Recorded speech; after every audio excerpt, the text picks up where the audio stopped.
Iron tablet আমাদের কখন নেওয়া উচিত, কখন আমরা খেলে সেটা আমাদের শরীরের জন্য বেশি লাভদায়ক? আয়রন ট্যাবলেট এখনকার জেনারেশনে মহিলাদের 100% মধ্যে 70% মহিলাই কিন্তু এই আয়রন সাপ্লিমেন্টের উপর ডিপেন্ড করে।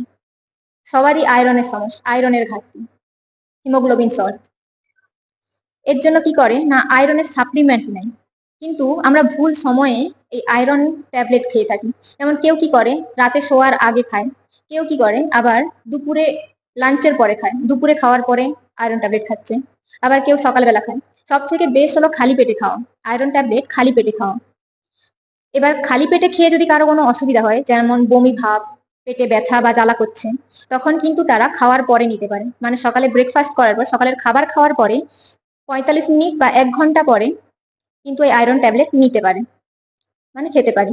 আয়রন ট্যাবলেটের সাথে কিন্তু ভিটামিন সি যুক্ত খাবার আমাদেরকে অবশ্যই ভাবে নিতে হবে। তাহলে কি হবে, এই আয়রনটা যেটা আমরা খেয়েছি সেটা কিন্তু শরীর সেটাকে কিন্তু অ্যাবজর্পশন হবে, মানে শোষণ করতে পারবে। আমরা যদি ভিটামিন সি না নিই তাহলে কিন্তু যেভাবে আমরা আয়রনটা খেয়েছি সেভাবেই কিন্তু পরের দিন আবার বাথরুমে বেরিয়ে যাবে।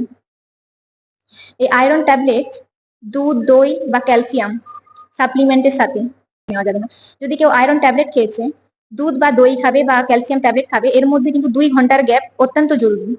সাইড এফেক্ট, আয়রন ট্যাবলেট খেলে পায়খানার রং বদলে যায়, ব্ল্যাক পটি, কালো রঙের পায়খানা হতে পারে। এতে কিন্তু ঘাবড়ানোর কিছু নেই, এটা নর্মাল।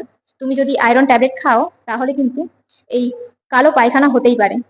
তলপেটে ব্যথা হওয়া, গা বমি বমি ভাব, কনস্টিপেশন হয়ে